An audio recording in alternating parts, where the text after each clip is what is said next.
मियाँ करमुद्दीन बुजुर्ग आदमी थे और तवील अरसे से चौधरी नवाज के अस्तबल में मुलाजिम थे, जहाँ जानवरों की रखवाली, उनके खाने पीने और सफाई सुथराई का बेहद ख्याल रखते थे। चौधरी साहब बहुत रहमदिल इंसान थे। गांव के लोगों के साथ साथ वो अपने जानवरों से भी बहुत मोहब्बत करते थे और उनको किसी तकलीफ में नहीं देख सकते थे। जानवर भी उनकी बात समझते थे।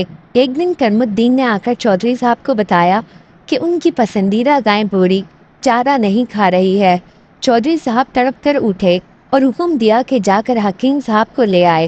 वो खुद बड़ी देर तक बूढ़ी को पिचकारते रहे, मगर उसने चारे की तरफ देखा तक नहीं। उस दौरान हकीम साहब भी पहुंच गए। उन्होंने बूढ़ी का मुकम्मल मुआयना किया और बताया कि वो बिल्कुल ठीक है। न जाने क्या वजह है। हकीम साहब ने करमुद्दीन से सवाल किया, तुम तो जानवरों का बड़ा ख्याल रखते हो, आज कोई और तो जानवरों पर मुकर्रर नहीं था? करमुद्दीन ने कहा, जी हाँ हकीम साहब, आप बिल्कुल ठीक कह रहे हैं।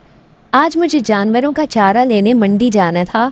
मैंने दूसरे मुलाजिम मुराद से जानवरों का ख्याल रखने को कहा था। हकीम साहब ने फौरन मुराद को बुलवाया और उससे पूछा, तुम जानवरों की देखभाल किस तरह करते हो?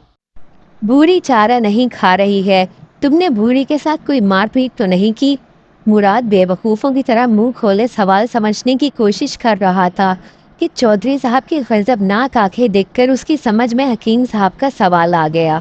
उसने खगियाए हुए लहजे में कहा, जनाब, मैं जानवरों को चारा डाल रहा था कि अचानक बूढ़ी ने मुझे टक्कर मार दी। मैं बचते बचते भी गिर पड़ा। मैंने फौरन छड़ी उठाई और दो चार उसकी कमर पर जड़ दी। चौधरी साहब ने हाथ बढ़ाकर पीछे से मुराद की गर्दन पकड़ ली। हकीम साहब ने मुश्किल से उन्हें ठंडा किया और मुराद से कहा, बेटा, इंसानों की तरह जानवरों में भी इज्जत नफ्स का मादा होता है। वो तुमसे नाराज है, इससे चारा नहीं खा रही। मुराद ने सादगी से कहा, हकीम जी, बूढ़ी ने पहले मुझे ठक्कर मारी थी। मुराद की बात पर सब हंस पड़े।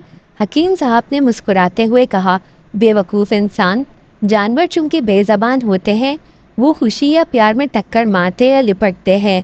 बूढ़ी ने तुम्हें हल्की सी टक्कर मारी थी।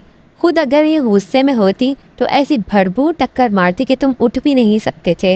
अब हम लाख कोशिश कर ले, वो कुछ नहीं खाएगी जब तक तुम उसे नहीं मनाओगे।